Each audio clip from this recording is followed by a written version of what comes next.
In the Underhive, obesity is often a sign of status. Massive chain lords, hulking crime bosses and rotund guilders all display their wealth by proving not only do they have enough to eat, but they can actually eat to excess. Then there are those like Core Two Guns Coran who are just fat, or big boned as he insists.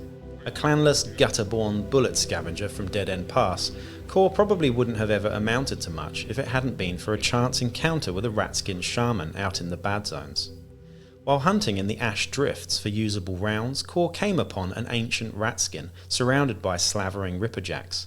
In a rare moment of bravery and selflessness, Core ran to the old man's aid, saving him from the ripper's jaws. In return, the shaman told Core he had looked into his soul and seen he was the offspring of a mighty hero of the Underhive and destined for greatness. Core immediately made the leap of logic that the shaman could only be talking of none other than Bull Gorg, ex-pitfighter and once overlord of Dead End Pass. Surely the hefty bull, with whom Core undoubtedly shared a physique, had to be his father, and it was up to Core to carry the legacy of Bull's failed servile uprising. Unwilling to cut off his arms and replace them with chainsaws like his father, Core instead took up a pair of battered auto-pistols, earning him the nickname Two Guns, a nickname he largely gave himself and is forced to constantly remind people of. Allying himself with Balthazar's Black Network, Core enthusiastically fights for the rights of the common people in Dead End Pass and has made a name for himself as a rabble-rouser. The narco-lords are more than willing to placate Core with promises that his jobs are in the spirit of Bull's free Underhive if it means Two Guns continues to make life hard for the guilders. Hello, and welcome back to Wellywood Wargaming. This is episode 10 in my Hired Gun and Dramatis Personae Necromunda series that I'm doing here. A huge undertaking, so please do, before I get started, like, share, subscribe, check out the Patreon as well, because this takes me most of my days off. I do love doing it though, but please do support me to keep me doing more of it, I suppose, and more regularly too. Anyway, before we get into it, this is Core Two Guns Coran. I gave you a little bit of lore there, some really juicy little tidbits of information in the lore. I would say that the lore is more exciting than the actual guy in the game, unfortunately. But yeah, Book of Judgment this guy is available in, which is a fantastic book. It has rules for Palanite Enforcers. It has rules for the Law and Misrule campaign, rackets, things like that. I think Intrigues are in there too. Very, very good book. Got some, loads of good stuff in it, in fact, and it's still very valid, I suppose.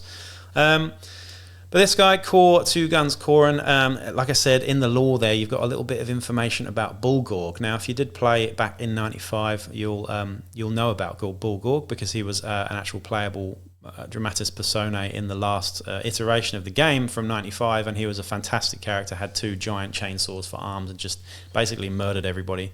Was a huge fat guy with two chainsaws for arms. What's not to like? This guy is apparently the son of Bull Gorg. It's ambiguous whether he is actually the son of, but judging by the stats, possibly not. But we're going to get into it actually and have a look at the stats for this guy. He's 120 credits, which is not too much, but it's also very expensive for how good this guy actually is. We have a movement of 4, slower than the average bear. Not great, if I'm honest, but this guy is a shooter, so he doesn't need that movement for getting into close combat or anything, because if he did get into close combat, he would get absolutely slapped up by a Juve, and I really mean that. A Vansar Juve could probably take this guy out in close combat, because he has a weapon skill of 6, and only 1 attack, by the way, too. But we have a ballistic skill of 4 up, which is, average. Again, I'm comparing this guy to a Hive Scum, to be honest, because the Hive Scum stats are already better than this. We have a strength of 4 though, which is slightly better than your average Hive Scum. Doesn't really help you much in this instance though. We have a toughness of 3, 2 wounds, which is the one redeeming sort of quality about this guy. A 4 up initiative, which is average. Again, 1 attack.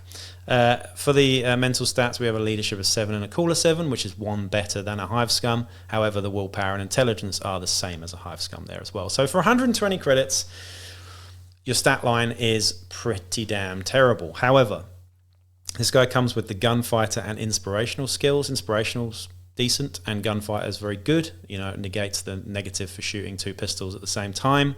And those pistols that you're armed with here, in this case, are 2 auto pistols with manstopper rounds. Manstopper rounds are pretty good. They're like dum-dum rounds for an auto pistol, pretty much. Make it strength 4, I believe. And we also have a forged Gilder seal as a item of war gear here, which is really strange because if you're using this guy as a hired gun in your games, the forged Gilder seal doesn't really do a lot. I don't think you can actually use it because it's a post-battle action. It decreases the rarity of items that you're looking for by 2, I believe, and there are some negatives to that as well. But if this guy was your leader in an outcast gang, heaven forbid you actually use this guy as a leader in your outcast gang because there are so many much nicer options. Granted, I'm all for the fluff. The fluff is cool. He's just not very good. That's really, it's a shame, but he's just not very good. I'd really like to know in the comments though if you have used this guy purely on the fluff, because I think the fluff is really cool. Giant fat guy with 2 pistols, what's not to like? There is a miniature, a metal miniature back in the day of a hive scum, one of my favourite Necromunda miniatures of all time, of a hive scum who's quite rotund with a big belly, and he's got a plasma pistol and he's like this. And I believe he's got an auto pistol on the hip as well, correct me if I'm wrong. But you could find that miniature on eBay, chop off the plasma pistol, give him an auto pistol. That would be a pretty good model to use. Or you could use one of the bloaters from the Nurgle Blood Bowl team and green stuff the belly and give it 2 pistols. That would be my go-to, but you know, you heard it here first. Anyway, that is Core 2 Guns Coran. I hope you enjoyed that, and I will be back with the next video real soon. Peace out.